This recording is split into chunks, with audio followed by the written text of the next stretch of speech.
नाजरीन आदाब, मैं हूं एतमाद आपका मेज़बान। दोस्तों, प्रोग्राम नज़रियात में मैं आप तमाम का दिल की गहराइयों से खैर मकदम करता हूं। प्रोग्राम नज़रियात में हर हफ्ते हम ये कोशिश करते हैं कि करंट पॉलिटिकल इशूज़ पर, सोशल इशूज़ पर, आप हमारे अतराफ़ व अकनाफ में जो माहौल हैं इस पर एनालाइज़ किया जाए, इस पर गुफ्तगू की जाए। और इन उन्वानात पर गुफ्तगू करने के लिए हम स्टूडियो में मदऊ करते हैं स्कॉलर्स को, पॉलिटिकल एनालिस्ट को, सोशल एक्टिविस्ट को या फिर रिलीजियस स्कॉलर्स को। इस प्रोग्राम में उमूमन हम पॉलिटिकल लीडर्स को नहीं मदऊ करते। उसका मकसद ये होता है कि जो भी टेलीविज़न चैनल्स पर आपको डिस्कशंस नज़र आते हैं, अक्सर और उमूमन उसमें पॉलिटिकल लीडर्स हजरात ही नज़र आते हैं और उनके जो डिस्कशंस होते हैं उसका उमूमन कोई नतीजा हमको दिखने को नहीं मिलता है। इसी वजह से हम इस प्रोग्राम में स्कॉलर्स को ज़्यादा प्रेफरेंस देते हैं ताकि उनके नज़रियात से आपको वाकिफ़ करवाएं। पॉलिटिकल लीडर्स के नज़रियात से तो आप वाकिफ़ होते हैं, मखसूस किस्म के उनके नज़रियात होते हैं और उनको हर चैनल पेश करता है।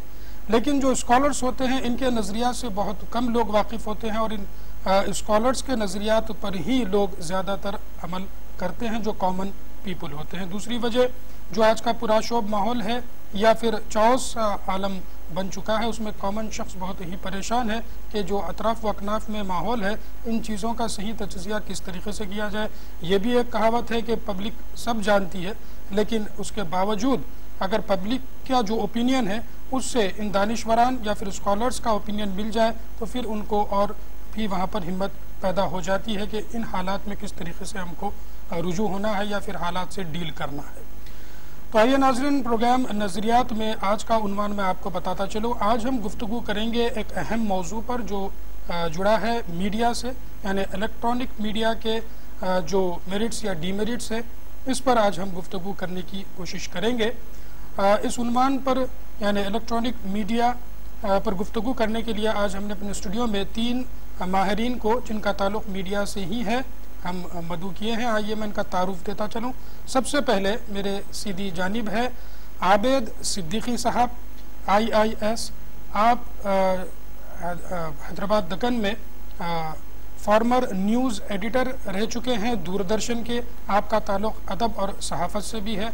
आपकी एक मशहूर किताब है जिसका नाम है अदब और सहाफ़त। दोस्तों, आबिद सिद्दीकी साहब के बाजू में है हमारे दूसरे गेस्ट। मैं बात कर रहा हूँ एहतशाम अहमद ख़ान साहब की।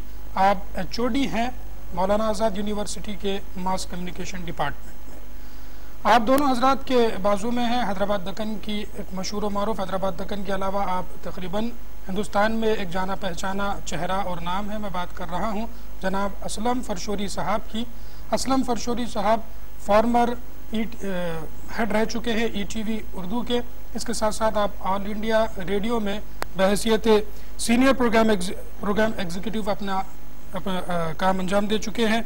आप मीडिया से जुड़ी एक ऐसी शख्सियत है जो television, stage, drama, film line से भी साथ जुड़े हैं। कई सारी फिल्मों में आपने काम भी किया है। बहरहाल आज हमारे साथ इलेक्ट्रॉनिक मीडिया पर गुफ्तगू करने के लिए माहिरीन जो मौजूद है वो इलेक्ट्रॉनिक मीडिया से ही जुड़े हुए हैं। आइए नाज़रीन, आप और हम मिलकर हमारे इस प्रोग्राम नज़रियात में आज के हमारे तीनों गेस्ट का हम खैर मकदम करते चले। अस्सलाम वालेकुम साहब, आप लोग हमारे साथ स्टूडियो में मौजूद हैं, हमें बेहद खुशी है। हम ज़रूर इस उन्वान पर यानी इलेक्ट्रॉनिक मीडिया पर गुफ्तगू जारी रखेंगे।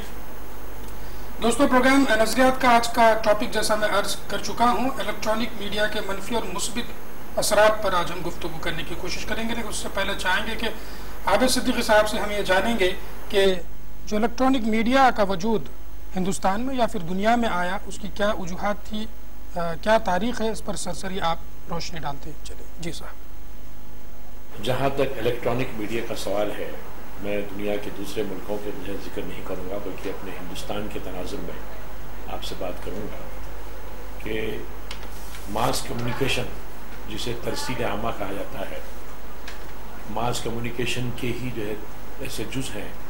एक तो प्रिंट मीडिया है और दूसरे जो है इलेक्ट्रॉनिक मीडिया। प्रिंट मीडिया का मतलब अखबारात और रसायल हैं और दूसरे इलेक्ट्रॉनिक मीडिया में रेडियो, टेलीविज़न और अब कंप्यूटर भी है। तो इस तरह से इलेक्ट्रॉनिक, क्योंकि आज का मौजू इलेक्ट्रॉनिक मीडिया है, तो इलेक्ट्रॉनिक मीडिया की जो शुरुआत हुई है हमारे पास, जैसे रेडियो की शुरुआत हुई, दुनिया के दूसरे हिस्सों में, दूसरे मुल्कों में रेडियो का आगाज़ हुआ और रेडियो अवामी ज़रूरतों की तकमील करता रहा, अवामी ख्वाहिशात, अवामी एहसासात का आइनादार रहा।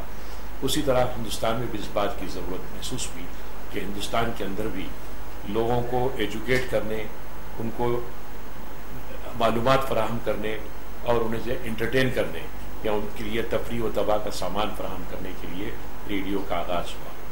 रेडियो का आगाज़ हिंदुस्तान में 1921 में हुआ। टाइम्स ऑफ इंडिया ग्रुप ने इस रेडियो स्टेशन का क़याम अमल में लाया था और उसके बाद तजुर्बाती तौर पर मुख्तलिफ मकामात पर रेडियो स्टेशन क़ायम किए गए। खुद हमारे यहाँ हैदराबाद में भी दक्कन रेडियो क़ायम किया गया। तो ये रेडियो का भी मकसद यही, जैसे कि मैंने अभी आपसे अर्ज़ किया कि एक तो जो है लोगों को मालूमात फ़राहम करना, लोगों को मालूमात दुनिया में उनके इर्द गिर्द क्या हो रहा है, उनके शहर में क्या हो रहा है, उनके मुल्क में क्या हो रहा है, और जो है उनको मालूमात पूरी तरह से, सिर्फ मालूमात एक ही तरह नहीं कि सियासी मालूमात ही नहीं, बल्कि समाजी, तहजीबी और दीगर अदबी, इल्मी तमाम मालूमात फ़राहम करना।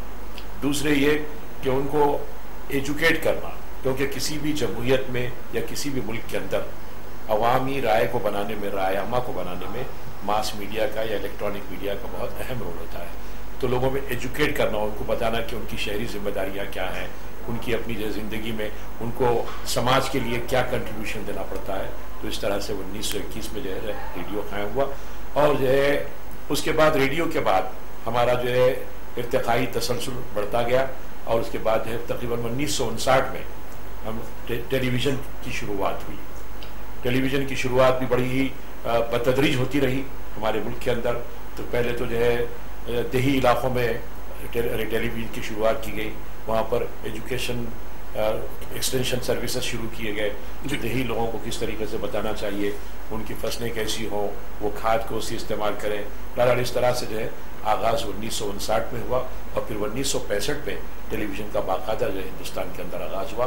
उसमें प्रोग्राम भी दिए गए, न्यूज़ भी दिए गए और फिर 1982 में एक नया टर्निंग पॉइंट हुआ हमारे टेलीविज़न का कि कलर टीवी हमारे हिंदुस्तान में आया 1982 में, जबकि जो है एशियन गेम्स का आगाज़ हुआ उसी ज़माने में हमारे पास कलर टेलीविज़न का जो है शुरुआत हुई। इस तरह से हिंदुस्तान के अंदर इलेक्ट्रॉनिक मीडिया का एक बहुत ही तरक्की याफ्ता सिलसिला चलता रहा और वो जो मकासद थे वो मकासद को जो है पूरा करता चला गया। जी दोस्तों, ये सरसरी सी तारीख़ आप इलेक्ट्रॉनिक मीडिया के बारे में मुलाहिज़ा फरमा रहे थे आप सिद्दीकी साहब से।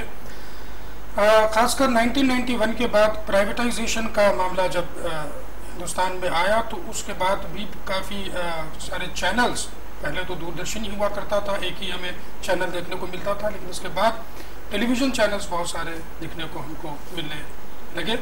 मेरा अगला सवाल एहतिशाम खान साहब से होगा कि प्रिंट मीडिया जो इलेक्ट्रॉनिक मीडिया आने से पहले बहुत ही कारगर साबित होता था हिंदुस्तान में, खासकर जंग आज़ादी में इसका बहुत अहम रोल निभाया गया। जब हम कभी उस ज़माने के सहाफ़ियों के बारे में सोचते हैं तो नाम हमें नज़र आते हैं मौलाना अबुल कलाम आज़ाद, गांधी जी, अम्बेडकर, नेहरू साहब, इन लोगों के नाम हमें नज़र आते हैं। प्रिंट मीडिया पर ये छाए हुए थे। इलेक्ट्रॉनिक मीडिया जब हिंदुस्तान में आया, फिर या सारी दुनिया में कहीं पर भी इसका वजूद आया, तो फिर इसके बाद इलेक्ट्रॉनिक मीडिया का प्रिंट मीडिया पर क्या असर हुआ, एहतिशाम खान साहब से मैं दरख्वास्त करूँगा इस पर आप रोशनी डालें। देखिए, जब हिंदुस्तान में इलेक्ट्रॉनिक मीडिया का आगाज़ हुआ तो सबसे पहला ये लोगों ने वो कहा कि शायद प्रिंट मीडिया के आने से जो है इलेक्ट्रॉनिक मीडिया के आने से जो है प्रिंट मीडिया जो है एकदम ख़त्म हो जाएगा। लेकिन असल में हुआ ये कि आज अगर आप देखते हैं सूरत हाल, तो जहाँ पे प्रिंट मीडिया तेज़ी से तरक्की कर रहे हैं, वहीं दूसरी तरफ इलेक्ट्रॉनिक मीडिया भी उसी तरीके से तरक्की कर रहे हैं। क्योंकि इसमें देखिए, हिंदुस्तान एक ऐसा मुल्क है जहाँ पे 1 बिलियन से ज़्यादा पॉपुलेशन है और हर चीज़ के लिए मार्केट है। क्योंकि आज हिंदुस्तान में अगर आप देखते हैं तो जहाँ पे 113 मिलियन से ज़्यादा जो है DTH प्लेटफॉर्म पे जो है टेलीविज़न व्यूअर्स हैं, और साथ ही साथ जहाँ पे दूरदर्शन पे जो कि टेरेस्ट्रियल जिसका डिस्ट्रीब्यूशन है वहाँ पे तो करोड़ों में तादाद पहुँचती है। तो टीवी के आने से प्रिंट मीडिया पे कुछ भी असर नहीं पड़ा है, जो कि मेरा मानना है कि चाहे आप वो इंग्लिश लैंग्वेज के न्यूज़पेपर्स देखिए, चाहे हिंदी लैंग्वेज के न्यूज़पेपर्स देखिए, चाहे वर्नाकुलर लैंग्वेज के न्यूज़पेपर्स देखिए, तो सभी लोगों ने अपने अपने जगहों पे तरक्की की है। आप देख सकते हैं कि अभी भी जो सबसे ज़्यादा न्यूज़पेपर जो है तरक्की कर रहा है वो जो है हिंदी के न्यूज़पेपर्स हैं और उसमें इंग्लिश के न्यूज़पेपर्स उनका जो है एनआरएस का जो डेटा है उसमें बहुत बाद में 7वें नंबर पे आता है। जो 19 न्यूज़पेपर्स हैं इस वक्त बड़े, उसमें 9 न्यूज़पेपर्स हिंदी के आते हैं। जहाँ तक इलेक्ट्रॉनिक मीडिया का ये कहा गया कि सारे प्रिंट मीडिया जो लोग खरीदना छोड़ देंगे, तो ऐसा कुछ भी नहीं। आप हैदराबाद में ही देख सकते हैं कि रोज नए नए जो है अखबार आ रहे हैं, चाहे वो साक्षी हो, चाहे जो आपका और कोई दूसरे अखबार हैं, वो भी उसी तरीके से तरक्की कर रहे हैं और हर छोटे छोटे शहरों पे सारे न्यूज़पेपर्स के एडिशन आ रहे हैं, क्योंकि सबके नए अखबार आता है, सबके अपने अपने एडिशंस हैं। और इसी तरीके से उर्दू पेपर्स को भी आप देखते हैं, तो चाहे वो राष्ट्रीय सहारा हो या इनकलाब हो, उन लोगों ने भी अपनी एक अलग पहचान बनाई है, जबकि इलेक्ट्रॉनिक मीडिया भी उसी तरीके से तरक्की कर रहे हैं। आज तकरीबन 800 से ज्यादा चैनल्स हैं, लेकिन हर चैनल्स की अपनी अपनी जो है एक नवैयत है और सबकी अपनी अपनी व्यूअरशिप है। जहाँ पे न्यूज़पेपर्स अपना मुकाम कायम किए हुए और आगे तरक्की की तरफ जो है बढ़ रहे हैं, उसी तरीके से टेलीविजन चैनल्स भी आगे तरक्की कर रहे हैं। जहाँ तक आपने कहा कि इसके जो क्या इसके जो है इम्पैक्ट जो है किस तरीके से इसका पड़ रहा है, तो देखिए इम्पैक्ट तो हर चीज का खराब अच्छा होता है, लेकिन एक ऐसे दौर में जहाँ पे इलेक्ट्रॉनिक मीडिया जो है जिस तरीके से आप देखिए, अब टीवी का जमाना रह रहा है, अब आपके हाथ में मोबाइल है और मोबाइल में आप सारे टीवी चैनल्स को लेके घूमते हैं। लेकिन अब ये दौर है कि हम इस मीडियम को या इस टेक्नोलॉजी को किस तरीके से यूज करते हैं, ये व्यूअर्स के ऊपर है। कोई आपको फोर्स नहीं करता है कि आप जो है, पहले दूरदर्शन था तो एक ही प्रोग्राम आ रहा है, अब अच्छा है या खराब है आपको देखना पड़ता था, लेकिन अब बहुत सारे आपके पास चॉइसेस हैं, आपके पास 800 चैनल्स हैं, रीजनल चैनल्स हैं, तो आप जो देखना चाहते हैं वो देखें। तो एक तरीके से मुझे लगता है कि कुछ कमियां हैं, लेकिन फ्यूचर में मुझे लगता है कि लोग ये व्यूअर्स ये डिसाइड करेगा कि उसे क्या देखना है और उसी तरीके से इलेक्ट्रॉनिक मीडिया हो या प्रिंट मीडिया, उसको उसी तरह का कंटेंट देना पड़ेगा। जी दोस्तों, इलेक्ट्रॉनिक मीडिया का किस तरीके से असर प्रिंट मीडिया पे पड़ा है, तो शाम खान साहब HOD जो हैं मास कम्युनिकेशन के मौलाना आज़ाद नेशनल उर्दू यूनिवर्सिटी में, आप उनसे मुलाहिज़ा फरमा रहे थे। तो साहब ने फरमाया कि कोई ख़ास असर नहीं हुआ, लोगों ने सोचा था कि असर होगा, लेकिन प्रिंट मीडिया पर असर नहीं हुआ, क्योंकि प्रिंट मीडिया से लोग उसके एडिक्टेड हैं, उसको जब तक सुबह उठ के पढ़ते नहीं हैं तब तक उनको मज़ा नहीं आता। टेलीविज़न चाहे कितने भी अच्छे प्रोग्राम शो करे, लेकिन प्रिंट मीडिया की जो अहमियत है वो अपनी जगह आज भी बरकरार है। मुस्बित जो असरात इलेक्ट्रॉनिक मीडिया के हुए, प्रिंट मीडिया ने तो बहुत काम जैसा किया है, लेकिन मेरा अगला सवाल असलम फरशुरी साहब से ये होगा कि इलेक्ट्रॉनिक मीडिया आने के बाद क्या कुछ उससे फ़वायद लोगों को हासिल हुए, क्या बेनिफिट्स हासिल हुए, इस पर आप रोशनी डालिएगा। जी सर। देखिए एतमाद साहब, ये जिस ज़माने में दूरदर्शन का आगाज़ हुआ था, तो दूरदर्शन का मरकज़ी मकसद जो था वो दस्तूर की जो बुनियाद है उससे मेल खाते हुए नज़रियात की तशरीह करना था। जी, हिंदुस्तानी तहजीब, हिंदुस्तानी तमद्दुन, हिंदुस्तानी अक़दार को जहन में रखकर दूरदर्शन का अय्या किया गया था। बल्कि इन्होंने बेशक मगरिब से बहुत कुछ सीखा, लेकिन उसको अपनाया नहीं।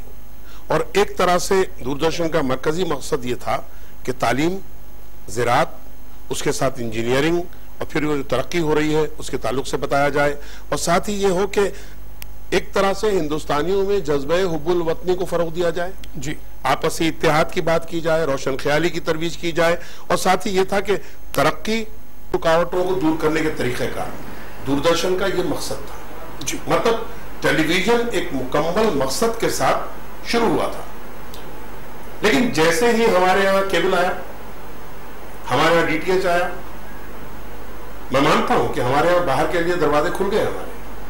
हमने अपने हिंदुस्तानियों पर बाहर की दुनिया के दरवाजों को खोल दिया।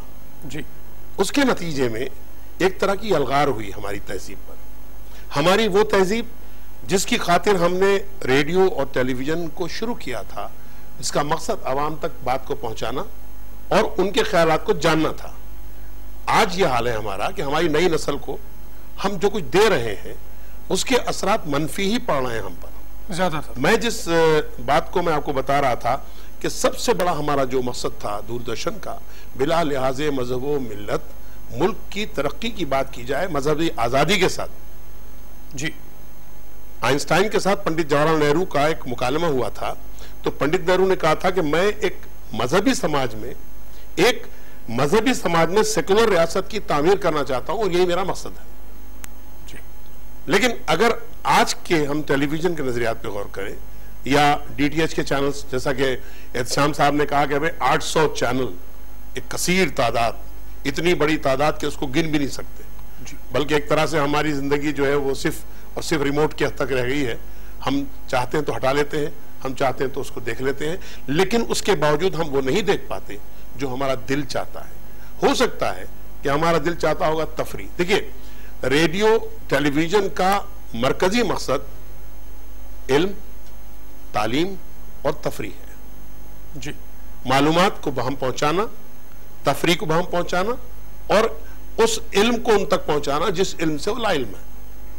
लेकिन क्या हमारे जो टेलीविजन है इस वक्त जो हम देख रहे हैं टेलीविजन, क्या ये हमारे टेलीविजन को काम कर रहे हैं? ये बहुत बड़ा सवाल है। इसके जो मनफी असरात हुए हैं हम पर, उन मनफी असरात के नतीजे में मेरा ये नजरिया है, मुझे बहुत तजुर्बा है रेडियो का भी, टेलीविजन का भी, बल्कि मैं बरतता भी रहा हूं, भुगतता भी रहा हूं, लेकिन मैं ये कह सकता हूं कि आज हमारा टेलीविजन वो काम कर रहा है जिसका हमने तसव्वुर भी नहीं किया था। दोस्तों, बहरहाल बहुत सारी चीज़ें हैं, जैसा कि जो इसके मुस्बित असरात जो हुए हैं साहब से आपने मुलाहिज़ा फरमाया है। मनफी असरात पर भी हम गुफ्तगू करेंगे। मनफी असरात पर जो इलेक्ट्रॉनिक मीडिया के लोग जनरल जो बात कर रहे हैं वो ये है कि सहाफ़त का जो मियार है वो बिल्कुल गिर गया है, ख़ासकर इलेक्ट्रॉनिक मीडिया का। मैं सबसे पहले सवाल पर आबिद सिद्दीकी साहब की नज़रियात लेना चाहूँगा, फिर हमारे दूसरे गेस्ट भी इस पर ज़रूर बात कर सकते हैं कि क्या वाकई में जो सहाफ़त का मियार गिर गया है, क्या वो इलेक्ट्रॉनिक मीडिया में ज़्यादा नज़र आता है? क्या तो ऐसा है कि इलेक्ट्रॉनिक मीडिया का जो आगाज़ हुआ, जो शुरुआत हुई, जैसे अभी असलम साहब ने कहा कि दूरदर्शन से हमने टीवी का आगाज़ किया, तो उसमें जो है जो चैनल शुरू किया गया था वो सर्विस ओरिएंटेड था, कि उसका मकसद ये था कि अवाम की खिदमत की जाए, साइट के ज़रिए अवाम की खिदमत की जाए। दूसरी बात, उसमें इस बात को पेश नज़र रखा गया कि उसकी ज़बान अवाम की हो, स्पोकन वर्ड हो, यानी तालीम याफ्ता लोगों के लिए नहीं बल्कि आम लोगों के लिए भी हो, जिसमें शायद उसकी वजह ये रही आबिद सिद्दीकी साहब के, चूंकि उस जमाने में टेलीविजन जो था वो रेडियो के कंट्रोल में चलता, रेडियो और रेडियो की जबान अवाम की जबान होती है, बातचीत की जबान होती है, तो रेडियो की जबान कभी किताबी जबान नहीं है, बातचीत की जबान जी। तीसरी बात जो है उसमें यह मकसद रखा गया था कि हिंदुस्तानी तहजीब को पेश किया जाए। हिंदुस्तान का जो कंपोजिट कल्चर है, जो मुश्तरका तहजीब है, उस मुश्तरका तहजीब को हमारे प्रोग्रामों के ज़रिए, हमारी न्यूज़ के ज़रिए, हमारा जो एजुकेशन, जैसा आप बता रहे हैं कि हमारा जो एजुकेशन हो वो उसी जो है दायरे में रहे, तो तब तक जो है ये बात बहुत अच्छी रही। हमारा वाकई जो है टेलीविज़न सर्विस ओरिएंटेड रहा, हम लोग एजुकेट करते रहे, लोगों को इन्फॉर्मेशन देते रहे और बड़ी ऑब्जेक्टिविटी रही, उसमें ऑब्जेक्टिविटी थी, मकसदियत रही।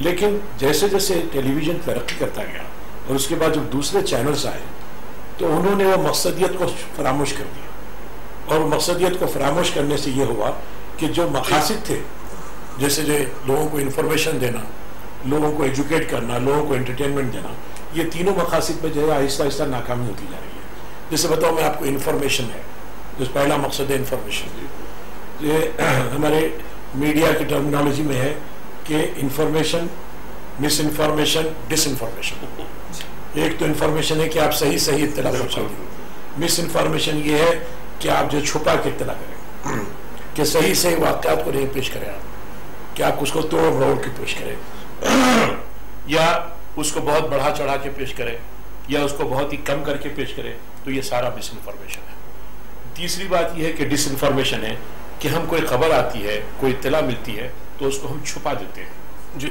जो मैनेजमेंट होता है या जो भी जो बरसर इख्तियार लोग होते हैं, आजकल खासकर ज़्यादा इस पर आजकल हो रहा है, तो उसमें क्या है, खबर को छुपाया जा रहा है, जो आपको इत्तला देनी है वो इत्तला नहीं दी जा रही है, जिसकी वजह से हमारा मकसद जो है, मीडिया का जो मकसद है, इलेक्ट्रॉनिक मीडिया का जो मकसद है, उसमें हमको नाकामी का सामना करना पड़ा है।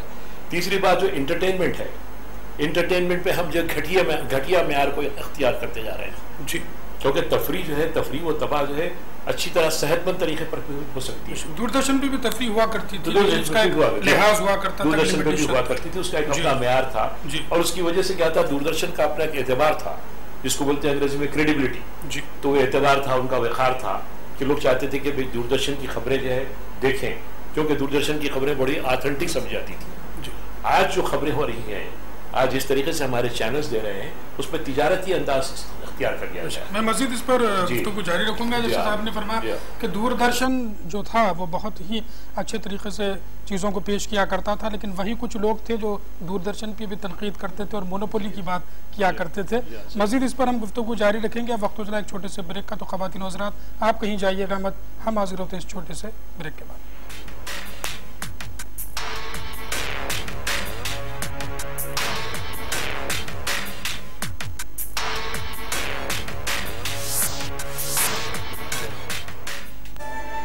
हुस्न जन्नत का जिसे रुखे ज़ेबा मिला, हाँ वो ज़मी अर्ज़ कश्मीर है। संग मरमर से वादियाँ ये नीला आसमां, चश्मों की ज़मीन अर्ज़ कश्मीर है। सुहाना मौसम और खूबसूरत वादियाँ, मस्जिदों से बुलंद होती अज़ानें और मुक़द्दस ज़ियारतगाहें, मजहबी प्यार व मोहब्बत और यकजहती की मिसालें।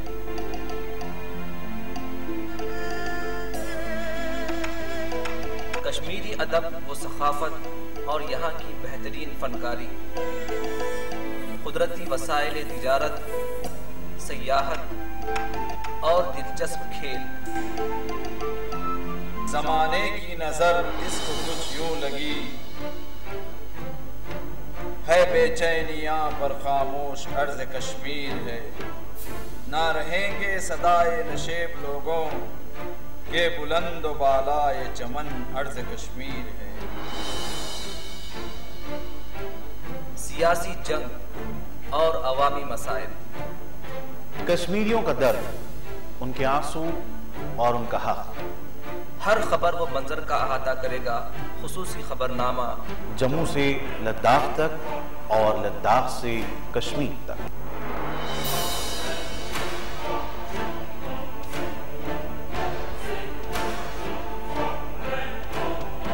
मुंसिफ कश्मीर देखिए रोजाना शाम 7:30 बजे सिर्फ मुंसिफ टीवी पर।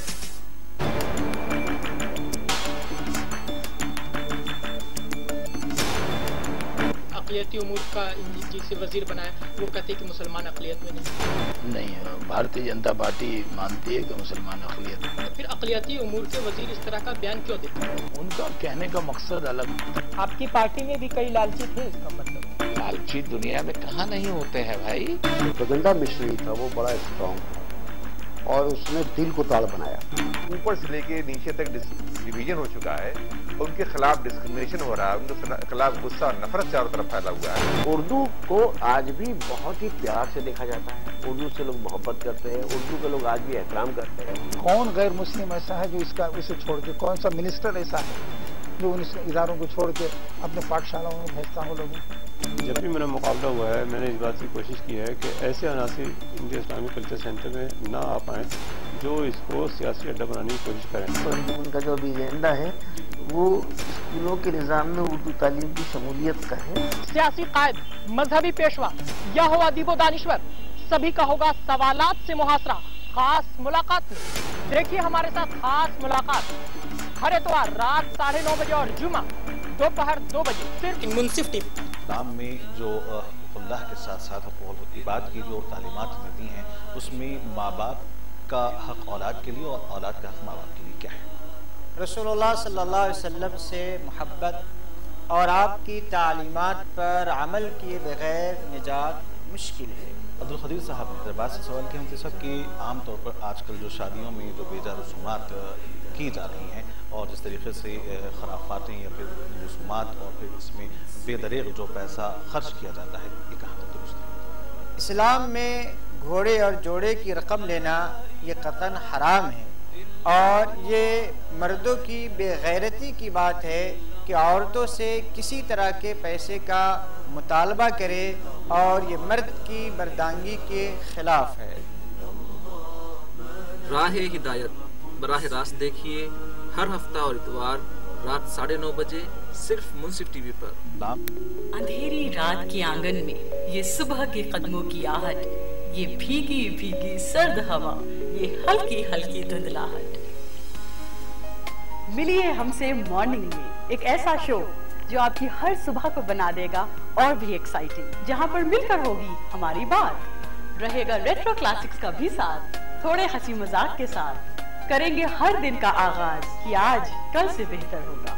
आपकी हर सुबह में रंग भरने हम आएंगे, एक ऐसा शो जो आपको एंटरटेन कर देगा।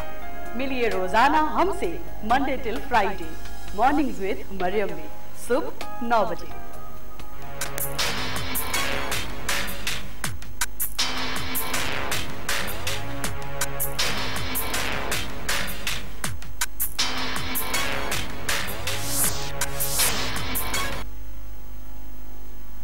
नाजरीन, ब्रेक के बाद एक बार फिर आप तमाम का प्रोग्राम नज़रियात में खैर मकदम है। आज हम इस प्रोग्राम में गुफ्तगू कर रहे हैं इलेक्ट्रॉनिक मीडिया के मनफी और मुस्बित असरात पर, और इस उन्वान पर गुफ्तगू करने के लिए आज हमारे साथ स्टूडियो में आबिद सिद्दीकी साहब हैं, जो फार्मर न्यूज़ एडिटर दूरदर्शन हैं।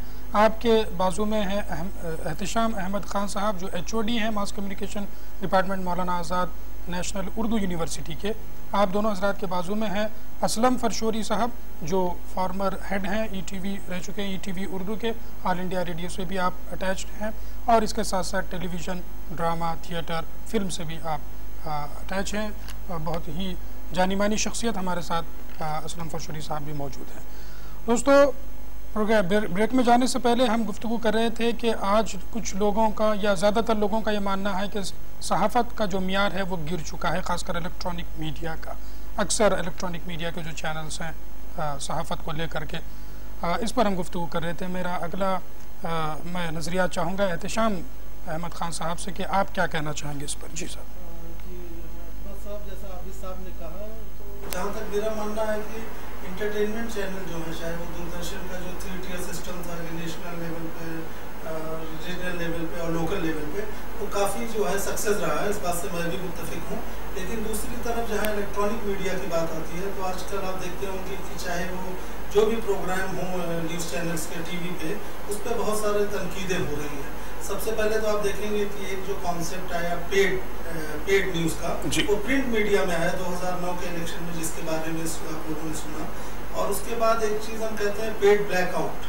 वो TV चैनल्स पे ऐसा था कि आपको किसी के प्रोग्राम को नहीं दिखाना है, ठीक है, किसी शख्सियत को आपको नहीं लाना है, तो उनको जो है आप दिखाते ही नहीं। अभी अरविंद केजरीवाल के सिलसिले में कहा जाता था कि उनको जो है सारे चैनल वाले उनसे रिलेटेड कोई भी न्यूज़ जो है वो टेलीकास्ट नहीं करते थे। दूसरी तरफ ओपिनियन पोल को लेके भी बहुत ज़्यादा इस पे जो है तनकीद हुई है कि ओपिनियन पोल भी जो TV चैनल्स वाले वो जो है सेलेक्टिव लोगों का ओपिनियन लेके उसमें अपने जो है रिजल्ट्स बताते हैं, जिसको लेके काफ़ी इलेक्शन कमीशन ने उसके लिए रूल्स और रेगुलेशन बनाए।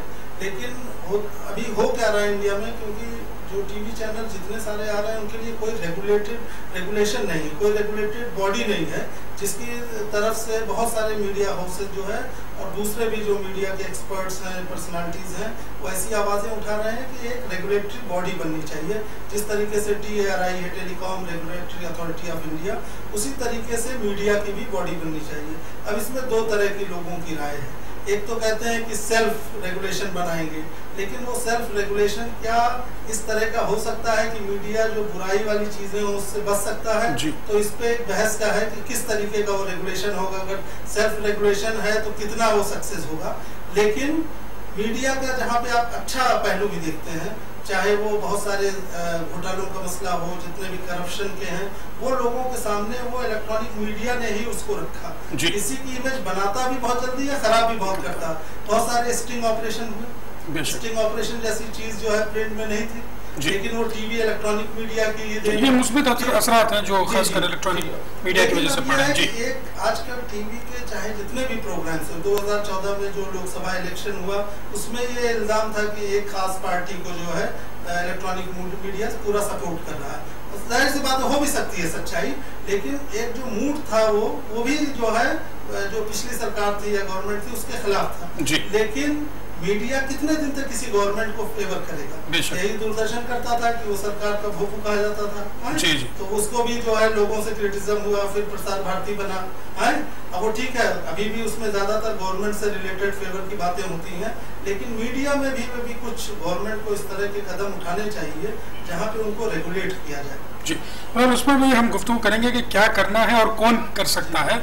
मैं सहाफत के मियार पे बात कर रहा था। असलम फरशूरी साहब, आप किस नज़रिए से देखते हैं इलेक्ट्रॉनिक मीडिया का मियार क्या हो गया है सहाफत के एतबार से? देखिए, आज़ादी के बाद जी, हिंदुस्तान की आज़ादी के बाद हमारे यहाँ मियारात की तब्दीली भी हमारी आज़ादी का एक हिस्सा रही है। जी, अगर आप आज़ादी से पहले अखबारात का मियार गौर करें, अखबारात हमारे जो देखते थे वो पेश करते थे, जो नज़र आता था वो पेश कर दिया जाता था, सच को सच के अंदाज में वो पेश करना जानते थे। लेकिन आज़ादी के बाद हमें सबसे ज़्यादा फ्रीडम जिस बात की मिली वो ये थी कि जैसा कि आबिद सिद्दीकी साहब ने कहा कि न्यूज़ को छुपाना, छपाने से पहले उसको छुपाना, और बाज़ न्यूज़ को बिल्कुलिया तौर पे ख़त्म कर देना। ये तीन नज़रिए हमारे पास शुरू हुए और उसके नतीजे में एक अजीब व गरीब किस्म का कल्चर शुरू हुआ हमारी सहाफत में। जी, ऐसे लोग आने लगे हमारी सहाफत में जो अपनी ज़ाती दिलचस्पी के बास एक अखबार निकालते थे या किसी जमात के नजरिए के मुताबिक अखबार निकालते थे या किसी खास सोच और फिक्र के साथ अखबार निकालते थे और सिर्फ उसी की पब्लिसिटी या उसकी शोहरत के लिए ही काम करते थे। नतीजा ये हुआ कि हमारे जो अखबारात पे भरोसे का हमारा रवैया था वो हिल गया, हमारा भरोसा अखबारात पे से उड़ गया।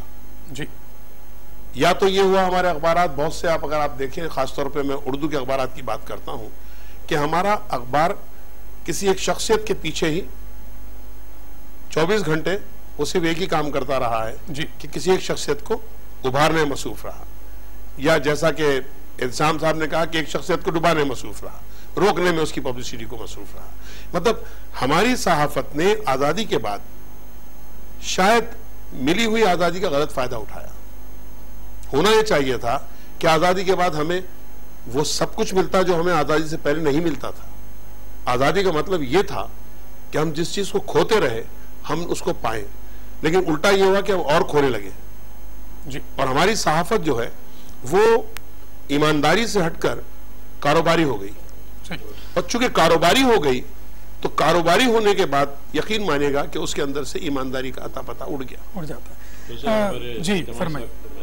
जी जी, ख्यालात के साथ साथ एक दो बातें और भी रखूँगा इसी सिलसिले में। जो मेयार जो गिर गया है आज, जो हमारी जो इलेक्ट्रॉनिक मीडिया, हमारे जो चैनल्स हैं वो सेंसेशन की तरफ ज़्यादा मतवज्जो है, यानी न्यूज़ को बहुत ही सनसनी खैज अंदाज से पेश कर, उसका जो प्रेजेंटेशन है वो बहुत ही सनसनी खैज है, सेंसेशनलिज्म जो बोलते हैं ये है। दूसरी बात ये है कि हम पहले की खबरों में और आज के ज़माने में जो चैनल्स खबरें दे रहे हैं उसमें स्पेकुलेशन ज़्यादा है, अंदाजे ज़्यादा है। जैसे आपने अभी कहा कि एग्जिट पोल वगैरह का, वो भी एक स्पेकुलेशन ही है।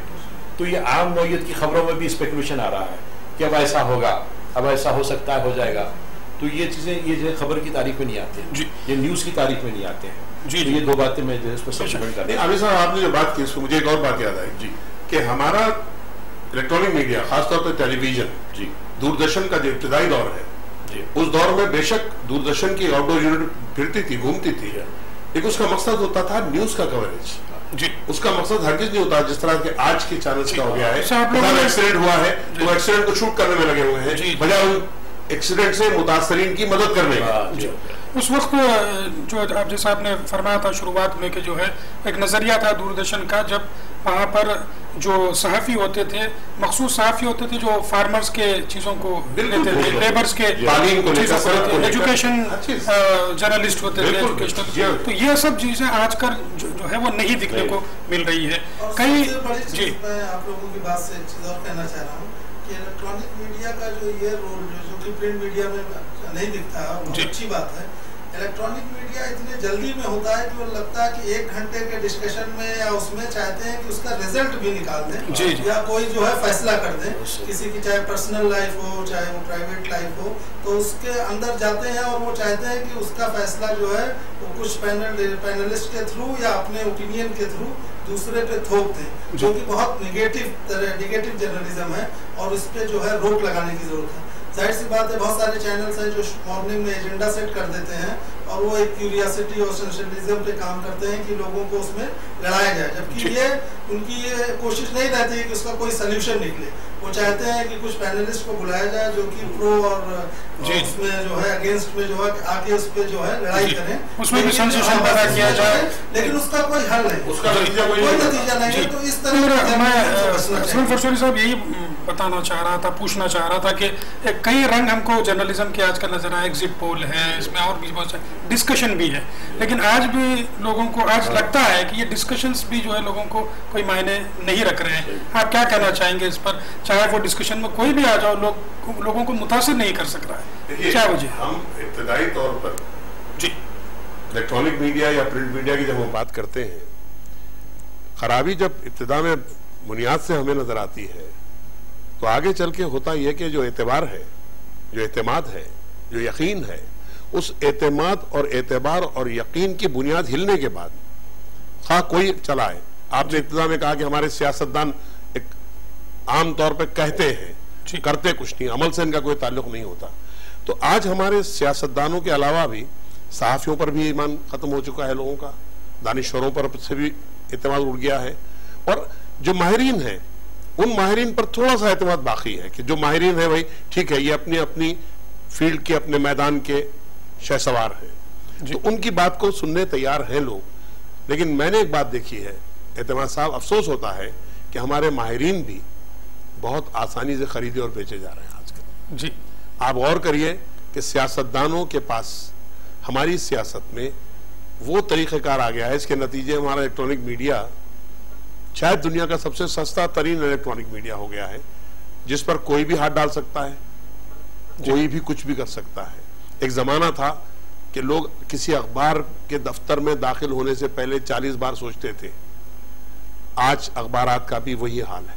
क्यों कि अखबारात या तो अपने एडिटर की पब्लिसिटी के जिम्मेदार है या किसी एक शख्सियत के जो मालिक और मुख्तार है उसके पीछे है। ईमानदारी के साथ काम हमारे यहाँ वो खत्म हो चुका है, और नतीजे में जो हमारा पढ़ने वाला है, जो हमारा सुनने वाला है, जो हमारा देखने वाला है, उसका दिल जो है वो उस तरफ राग़िब नहीं होता, वो नहीं चाहता कि ये हो रहा है, उसे यकीन भी नहीं होता कि क्या हो रहा है, ये जो कुछ हो रहा है उसको एतमाद दिलाने के लिए हमने कभी कोशिश भी नहीं की। ठीक है, इस किस्म के प्रोग्राम्स और आप लोगों की शिरकत इन चीज़ों पे ज़रूर बहाल होने की हम कोशिश करवाएंगे लोगों को भी। ये हमारा नज़रिया इस प्रोग्राम का कि दानिशवरान को इस प्रोग्राम में पेश किया जाए। अब सिद्दीकी साहब, आप क्या महसूस करते हैं, लोगों को क्यों भरोसा उठ गया है इन डिस्कशंस पर भी लोग भरोसा नहीं कर रहे हैं? देखिए, लोग जो है जो टेलीविज़न देखते हैं तो वो चाहते हैं कि उनको जो है पूरी न्यूज़ अपने पूरे पर्सपेक्टिव के साथ उनको मिले, उनका इश्तियाक रहता है, तजस्सुस रहता है। लेकिन वो ये महसूस कर रहे हैं कि आज एक खबर आती है और दूसरे दिन उसकी तरदीद उसी चैनल पर होती है, उसी चैनल पर उसकी तरदीद होती है, तो लोगों को जो है इस पर भरोसा नहीं रहा। दूसरी बात यह है कि आज जो है हमारे यहाँ जो न्यूज़ प्रेजेंटर्स हैं, जो न्यूज़ एडिटर्स हैं हमारे चैनल्स के, उनके पास प्रोफेशनलिज्म नहीं रहा। जो पेशावाराना दयानतदारी होती है वो पेशावाराना दयानतदारी की कमी महसूस होती है। वो आप देखिए उनके प्रेजेंटेशन में भी मालूम होता है, वो जो ज़बान इस्तेमाल करते हैं वो ज़बान में भी मालूम होता है। ऐसे कई चैनल्स हैं जिनकी ज़बान बड़ी घटिया ज़बान मालूम होती है जी, जो आमतौर पर जो है फैमिलीज में भी नहीं होनी चाहिए। वो से बोलचाल की ज़बान कहकर जो है बोलचाल की ज़बान को कहते हैं, लेकिन वो बोलचाल की ज़बान में नहीं होती, तो ये आमियाना किस्म की ज़बान इस्तेमाल करते हैं। तो ये इसलिए लोगों को जो है भरोसा पर ख़त्म हो गया है। अब लोग इसलिए, जैसे कि एहतशाम साहब ने कहा कि मैं समझता हूँ कि इलेक्ट्रॉनिक चैनल्स देखने के बाद, टीवी चैनल देखने के बावजूद भी लोगों की तशफ़ी नहीं होती और वो दूसरे दिन सुबह में अखबार पढ़ते हैं। जी जी, उनको अखबार पढ़ना ज़रूरी समझते हैं जी। जैसे मैंने फरमाया कि एडिक्टेड है वो इन चीज़ों के, अखबार प्रिंट मीडिया। एक और बात जी फरमाइए। हमारा भरोसा असल में उठ चुका है इलेक्ट्रॉनिक मीडिया पर से। मैं एक मिसाल देता हूँ आपको कि एक न्यूज़ आती है सर कि एक फला शख्स गिरफ्तार हुआ, उसे गिरफ्तार किया गया, वो फला जगह जुल्म कर रहा था, फला जगह हमला कर रहा था, उसके हाथ में बम थे, उसके साथ बंदूक थी, उसके पास AK-47 राइफल रखी थी, और वो मुलजिम पकड़ा गया, उसे चश्मदीद गवाह ने पकड़ा और पुलिस ने उसको हवाले करा। ये सब होता है। लेकिन जिस वक्त वो शख्स इन तमाम इल्जामात से बरी कर दिया जाता है, हमारा इलेक्ट्रॉनिक मीडिया उस ताल्लुक से खामोश बैठ जाता है। एक लफ्ज नहीं आएगा, एक लफ्ज नहीं बोलेगा कि वो शब्द जिसके बारे में मैंने इतनी देर तक बकवास की थी वो शख्स आज बरी हो चुका है, उसके बारे में हमारा इलेक्ट्रॉनिक मीडिया कोई जवाब नहीं देता, ना उसकी वजाहत करता है, ना उसकी सफाई पेश करता है। सर, जो आपने कहा ज्यादातर ऐसे केसेस में जो पुलिस का वर्जन होता है वही जो है हमारे टीवी चैनल्स वाले दिखाते हैं। और दूसरी तरफ मैं एक और इशारा करना चाहूंगा कि जो मेन स्ट्रीम मीडिया है वहाँ पे माइनॉरिटीज के तो इश्यूज ही नहीं, साउथ से रिलेटेड न्यूज ही नहीं है, क्या वो इश्यूज नहीं है?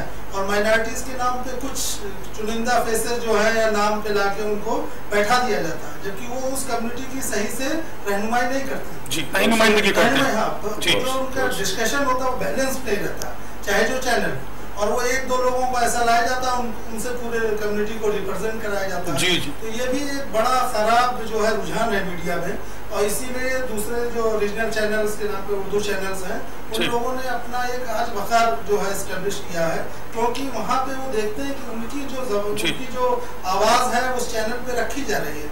लेकिन ये मेन स्ट्रीम मीडिया को सोचना होगा कि क्या वो माइनॉरिटीज में स्पेशली मैं बात कर रहा हूँ मुस्लिम्स की या दूसरे कम्युनिटी के, क्या इनको दाऊद और सिर्फ टेररिस्ट के अलावा उनके दूसरे इश्यूज को हाईलाइट करने की जरूरत नहीं है? बहुत सारे ऐसे उनके मसाइल हैं, चाहे वो मुस्लिम पर्सनल लॉ से हो, बाबरी मस्जिद के अलावा हो, जो कि मीडिया उनको जो है लोगों के सामने रख सकता है। क्या है ऐसा नहीं, एहतजाम साहब, हुआ ये है कि हमारा जो मीडिया है उसने अपने ज़हनी तहफ़्फ़ुज़ के बाद ये एक रवैया बरतना लिया है, और खासतौर पर मुसलमानों के ताल्लुक से।